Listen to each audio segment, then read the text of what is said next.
So, without further ado, I wanted to introduce our speaker, and now we're going to we're going to go into our next session about eucalyptus propagation. So it is an honor and privilege to introduce Jeremy Smith, our Australian new friend. He is a highly respected horticulture educator at the New South Wales Technical Further Education RIDE campus and School of Horticulture. He is also a farmer and an educator. He was just telling me that he teaches all day and then goes home and farms. That's phenomenal. Cheers to you. And his farm is the Wildflower farm at Somersby in Australia. Okay, without further ado, feel free to start whenever you're ready. Thank you. Is it the tradition that I should greet with aloha? Yeah, well, aloha. And if you come to Australia, we'd say g'day, and we might even say g'day, mate. And so whatever you think of Australia, it's probably what you might have seen on the TV or whatever, but we're pretty chill down under. And this is Australia, you can see. This is the state of, oh, hang on, I've got to get used to this one here. This is the state of New South Wales where I live. And here's Sydney. I live north of Sydney. And I live in a place called the Central Coast. And we're on the coastal region. And things are interesting in Australia because everything's great. We've got the Great Australian Bight. We've got the Great Barrier Reef. And we've got this thing called the Great Dividing Range. And the Great Dividing Range runs from here all the way down through into Victoria. So on the eastern seaboard, we get the sea breeze, and then with the mountain range, we get orographic rain. So we're wet on this side, you go over the dividing range, and then you're into very dry country. And so we have some really interesting flora that exists in this eastern sort of more wetter area. And if you're interested in growing some stuff that's not on the panel for discussion today, I'm more than happy to talk to you about some possibilities that might work. Because I've tried waxflower where I live here on the Central Coast, on the rainy side of the range, and we haven't had really good success. We've tried it and it works in some seasons when we have, what happens in Australia, we have long periods of drought. And then we might have a wet event and then we have another long period of drought. But this is my region. It's called the Central Coast. I live in a place called Somersby, and it's part of what is called the Central Coast's agricultural plateau. And on that agricultural plateau, historically, the industry for agriculture was citrus. And there was a very big and well-established citrus industry. And the farm that I grew up on, when I was 10 years old, my dad bought this citrus farm, and I spent my early years picking oranges. And then we did something most unusual in the neighbourhood, and was to get rid of the oranges and start growing Australian plants for cut flower. I never did the conversions here, but you can see our summer period is December, January, February, which is our hottest months, and our coldest month, obviously, you can see here in July. Our wettest month for us is typically in February and March, and our driest month is in September. Somersby has a population of 1,100 people. Somersby has a school, a hall, a little shop, and just recently we got a service station so we can get fuel. And my son who's with me, hello Will, he's joined me on my adventure to Hawaii. It's my first time here. And he went to the Somersby Primary School, and there's 70 kids. It's a small area. Where elevation, I've done the conversion for you here, is 900 feet. Average annual rainfall, 47 inches. And the Central Coast Plateau is about 10 miles to the coast. Between our farm and the coast is the town called Gosford. which is here. And then a little bit further up is a town called Wyong, and that region is called Central Coast Council. There's about 320,000 people. So we've got an option for our marketing of our products into that area, and basically that's how our farm operates. I was talking to Russell and Troy last night, and sort of we are a bit bespoke where we don't want to grow huge quantities. We're opposite to Kendall Farm. We're a small operation. Our total land holding here is 30 acres, and I've got 10 cleared for production. My interest in flowers began when I was little, and I started my horticultural career when I was still at school. I was 15 years old, and it's hard not to be. I should exclude that. That's bad advertisement. Well, I was a little bit older then, but it's hard not to be interested in Australian wildflowers when... My favourite part of Australia. What is drinking beers? Always my favourite part. Yeah. Well, here, these areas here are preserved as national park, and in this national park there is more diversity of flora, about 6,000 different species from all the really important plant families: Motaceae, Rutaceae, Proteaceae, Fabaceae, all these really interesting plant families, and many interesting and unique possibilities for commercialisation. And from a young kid, I was looking at this stuff. I was picking a few stems. This is a Baronia here, Waratahs and Eriostemon flowers, and putting them in a vase and seeing them, how they might grow. Our state flower is the Waratah, and its home is in the district where I live. And we were considered crazy. Why are you trying to put this into cultivation? And I spent my time reading books and journals about Australian flora, and there was people in the 1960s who were writing about preservation of our valuable flora, preservation through cultivation. And I really liked that idea, because I felt, why do I want to wander through the bush trying to harvest wildflowers, which is only going to damage the population of the flowers for other people to look at, when we can commercialise these and grow them. And we can get way better yields when we manage our plants than just picking them out of the bush. We had much better quality control, much better post-harvest opportunities, harvesting the plants when they're absolutely at their peak perfection rather than just hit and miss. And our soil here is a yellow earthy podzolic loam, and occasionally we have these soil pit workshops where the Department of Agriculture in our district will dig a hole to a pit level, and we can all sit on the edge of the pit and we can see the soil, and we're making the unseen seen. And I think that's really important about what you've got, is managing your subterranean structure. It's easy for you to go and make inspections of what you can see in the aerial part, but what you see under the ground is driving. We can grow proteas. We grow a range of different protea varieties. A crop called Dorianthus excelsa was the focus of my honours project at university, and that's a most unique Australian plant. These flower stems are 5 metres, and we've cut these in the past and exported these, and these florets continue to open. One of our big crops is New South Wales Christmas bush, and it matures at Christmas time, and we sell a lot of that beyond our local market into Sydney and other places. We produce kangaroo paw. That's my sister. She's not that tall. No, she's reasonably tall, but we grow a lot of tall and medium varieties. Straw flowers and billy buttons. My wife picking some amobium, which is the winged everlasting. We're looking at daisy type crops where you can get selections, which are big flowered types.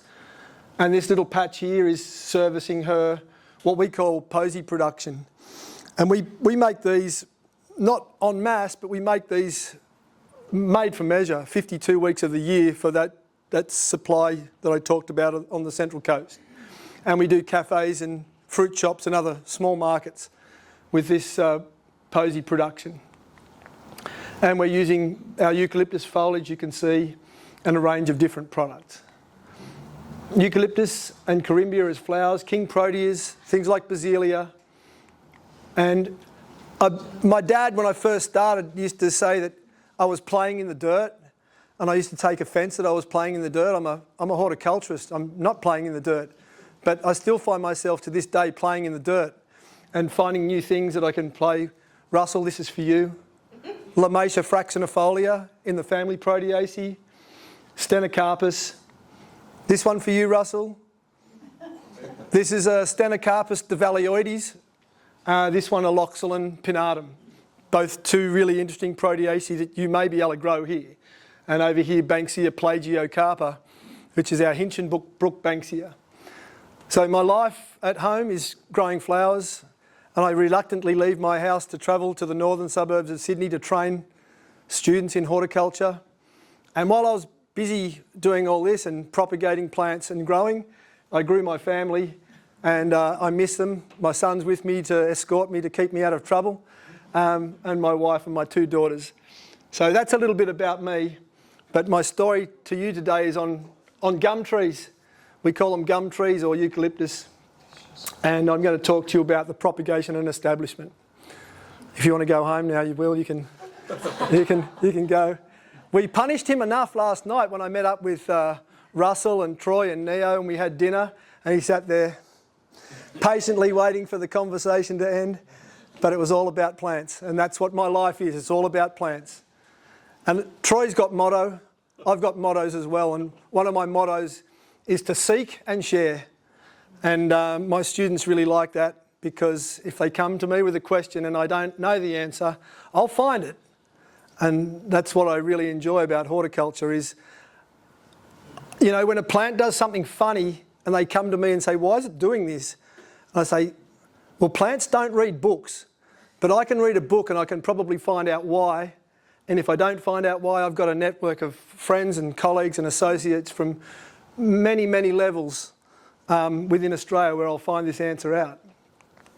But to tell you about a eucalyptus, if you don't know about them, they're in the Myrtaceae family. We know them as eucalypts or gum trees. And it's very hard in Australia to walk 5 minutes, if that, without seeing a gum tree in the bush, in someone's garden, in a park. They're everywhere. And they are really interestingly adapted to the wide climatic conditions that we have within Australia.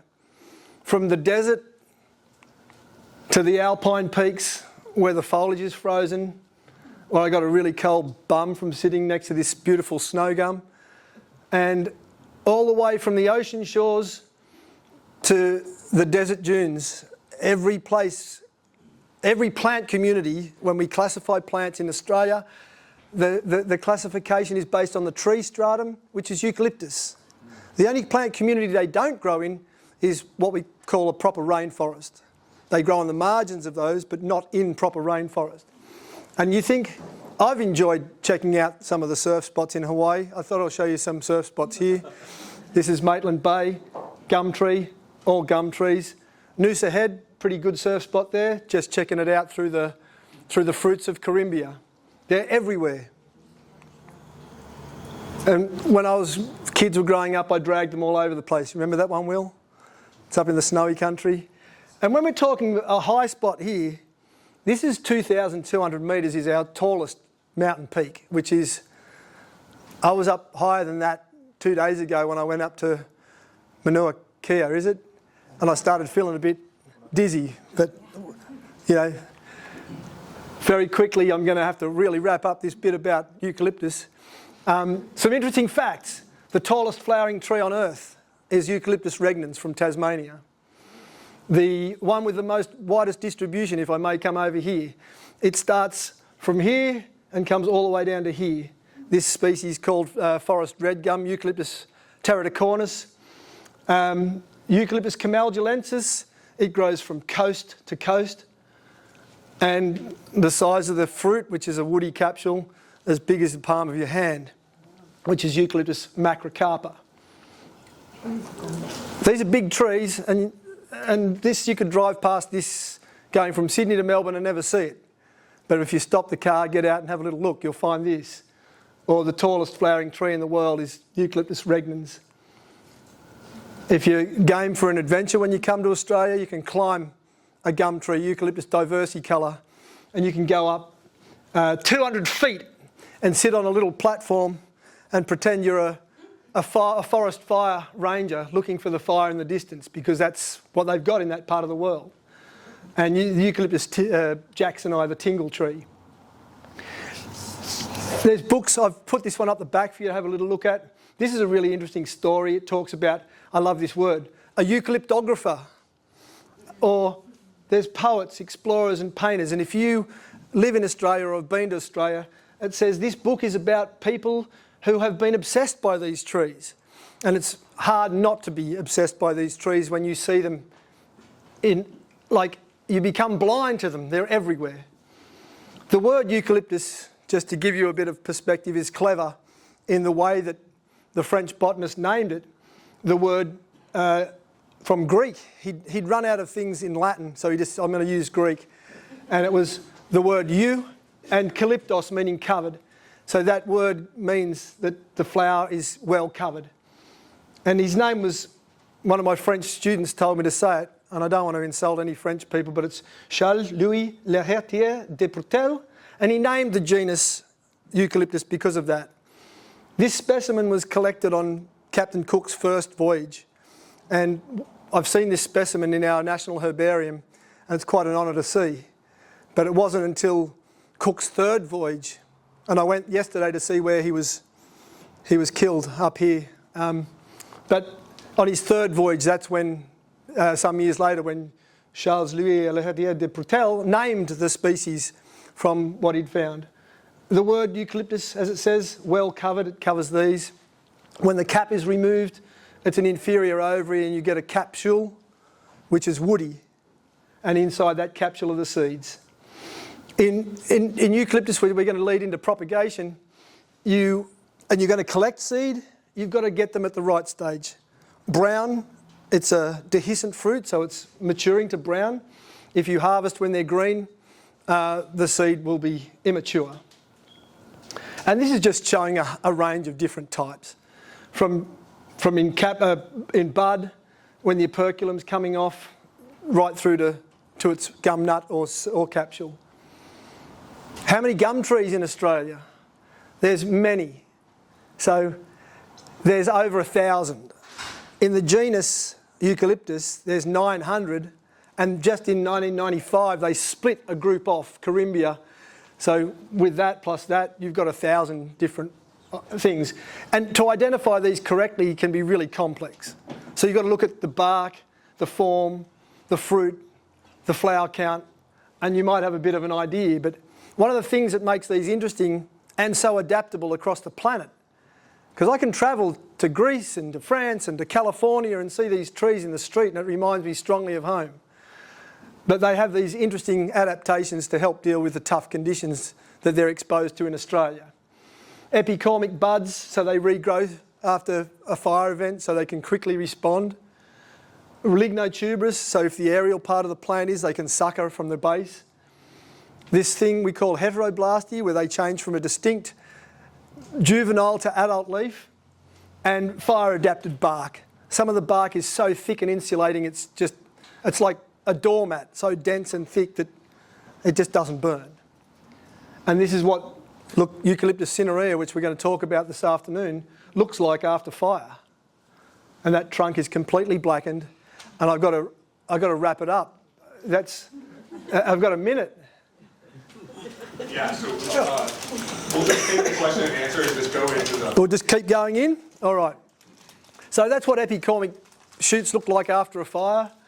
So the canopy can recover while the basal plants provide them with the platform for photosynthesis. And this is what lignotuberous regrowth looks like. So today when we're talking about Eucalyptus cinerea, Eucalyptus polyanthemos, and Eucalyptus pulverulenta, the first two are like this. Eucalyptus pulverulenta baby blue is like this. So you can manage these two types in different ways, and that helps you with your management of them in the ground. The other thing here, you can see juvenile leaves looking very different to adult leaves. And again, that's where you're going to have to manage these when you're harvesting for foliage. You want to keep them in that juvenile leaf form. Now, on to propagation. That's the story about eucalyptus, and I had to cut it short. I could talk to you all day about eucalyptus, because for me to come and talk to you about it is not only a great honour for me to be here and be talking to you, but to represent Australia on such an iconic plant. I feel humbled that I'm here doing such a thing. Most people you talk to who have lived or grown up in Australia will have a story to tell you about a gum tree. Whether they built a cubby in it, whether they cut down a tree with a tomahawk, whether they set a fire to it or something, they know something about eucalyptus. So this is a model that we use that works. So if we're going to collect the fruit, we've got to make sure that the fruit is at the right degree of maturation. And timing is really critical. If you're going to grow this, that you collect the seed from the plant that is ready. So some methods, if you're worried about the seed shedding before it reaches maturation, you could bag the seed with an open woven bag so that you don't lose seed. And ideally, the seed is best sown when fresh. You can store seed, and if you need to store it, you do low humidity, low temperature, sealed, exclude oxygen, and you can hold them for a period of time. But usually fresh is best. Our media componentry is based around cocoa or coir peat, moss, 40%, coarse sand, so that's quite gritty and big particles, or we get in Australia crushed quartz. And crushed quartz is good because it's quite clean, and then we use perlite vermiculite. And to this, these are our chemical additives. You can see a little bit of single superphosphate, potassium nitrate, and an optional last is a little bit of mini prilled osmocote that's blended through. But generally we're removing our seedlings very early and moving them on, so the necessity for fertiliser is not great, but we don't want them to be nutrient hungry at all, so we give them that. You know, the seed has got its own food built in the endosperm, but we give them a little bit just as a insurance policy. We use nursery flats, a standard nursery punnet, which I haven't done. It's 150s, 6 inches by someone, and then by about 2 inches. So I'm trying to get this conversion, or we use bigger seedling flats.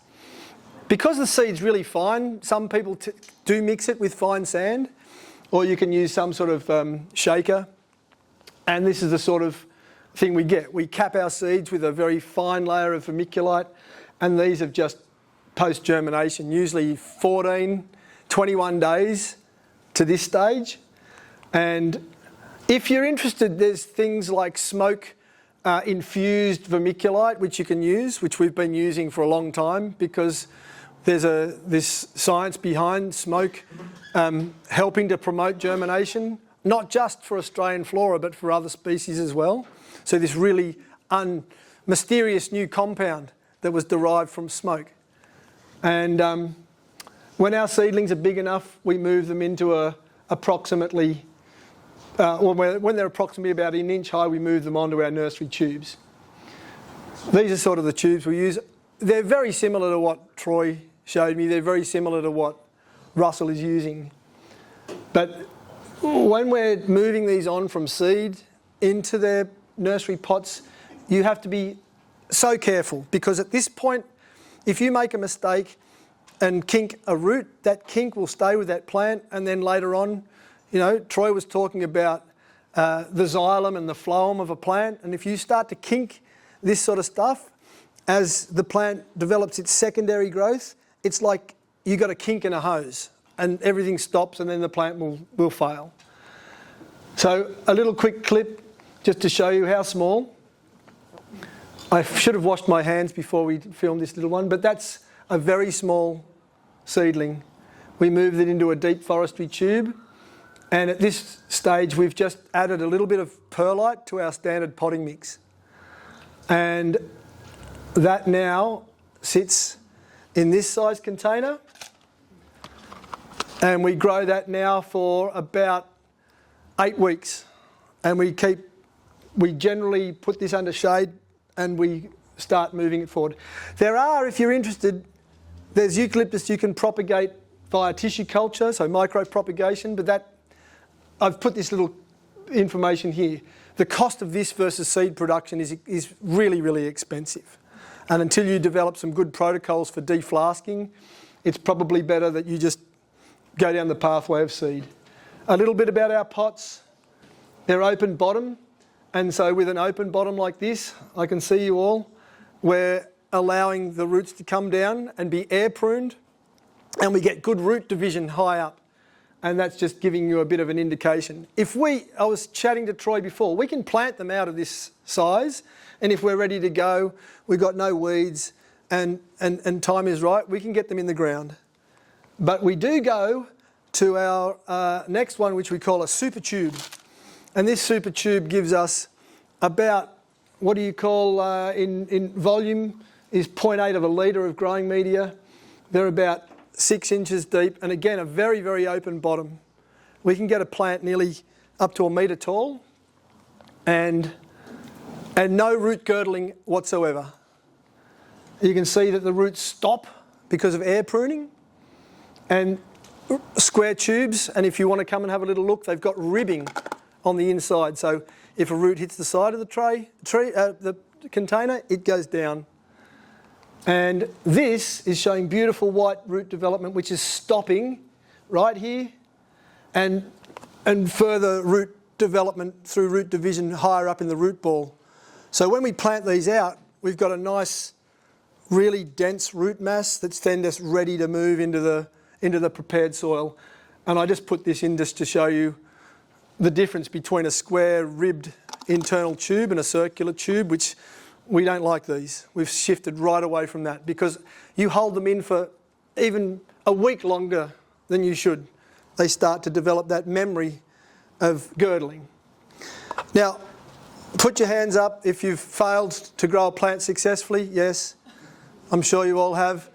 Here, I have to show you this, but when I left Australia just on Monday, and I arrived here on Monday, we had just, that's weird, because today in Australia is tomorrow. It's Friday. We were suffering what was called a low-level heat wave, which our temperatures were in the 95, 95, 95, 95, 4 days in a row. Prior to that, back in January, we were hitting 105, and we had an irrigation failure, and my crop was wrecked. But the root system was still good. But they do what eucalyptus do, and this is just taken before I left. I mean, I would have loved to have a nice plant like that, but they're recovering. Our growing media is probably typical of what you can get in Hawaii. Composted wood waste. We do add a little bit of koya to give that the moisture holding capacity, and we add a little bit of fine sand. We're looking at air-filled porosities of about 15 to 20%, water holding capacity about 40, pH of 5.5 to 6.3. These are what we call Australian standards for potting mixes. And we don't blend our potting mixes, but our potting mixes we buy from someone who meets what we have of Australian standards for potting mixes. Add controlled release fertilisers, and when we're doing them in the tube, we use them as a mini prill. So that means you're getting really good distribution of a small prill size throughout the growing media, so that even when you're using a smaller tube, even into a bigger size, you get much better distribution from mini prills. And wetting agents and supplementary liquid feeds, and I can tell you what some of those are, and I've got a little recipe to show you shortly. But the question in the nursery production, it's very Shakespearean, is it to stake or not to stake? And that is the question. And we do stake and do a very loose stake so that they want to follow the sun, but we just do a loose stake to get a nice central leader so that when we establish our plants, we've got a nice straight trunk to begin with, and then we can build our foundation from that. And that, I'm just going to finish, is showing you moving our progression from this size into the bigger tube, and this is how we do it. So taking note, Troy explained how they take them out of the tube. We take them out, there's pretty sound root development. and we move them into this bottomless tube. And there's a bit of a timeline.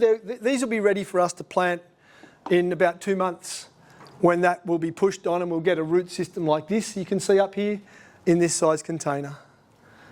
And ta-da, that's it. So I would have loved to go for a long, long time, but I know time is pressing because the next speaker has to come and talk about establishment. Oh.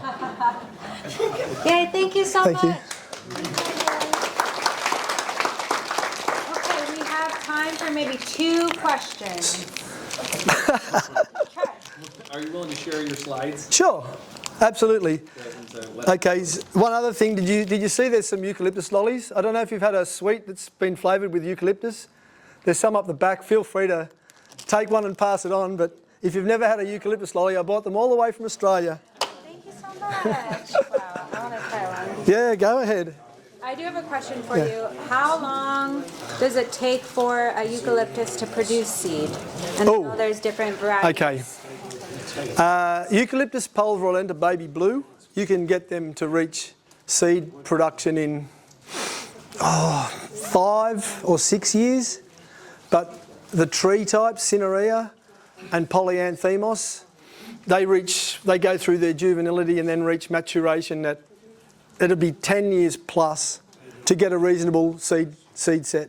That's from my experience. But babe, pulverulenta, you said? Pulverulenta much younger, maybe 5 or 6 years.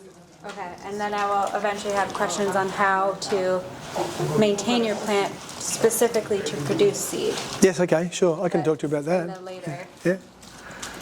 Any other questions? Should we keep? Yes. Should we resume with session 2? Oh, sorry. Okay, I just wanted to know if you have a root-bound plant, Yep. okay, can you straighten No. its roots out or Just anything? throw it away. Oh, yeah. That's it. Do not. People say in my class, oh, do you think we can still plant this one? Absolutely not. Because if you're going to invest and your long-term investment is getting this crop going, don't bother. Oh, but can't I score it with a box cutter and try and sever the roots? No. Forget them. Just disregard them, and it's a real problem, and I hate to say it, but you've got to be cruel to be kind. That's another one of my sayings. Sorry guys, I gotta keep us on track for time. I'll talk to you I'm happy to have a longer chat over dinner or later this afternoon.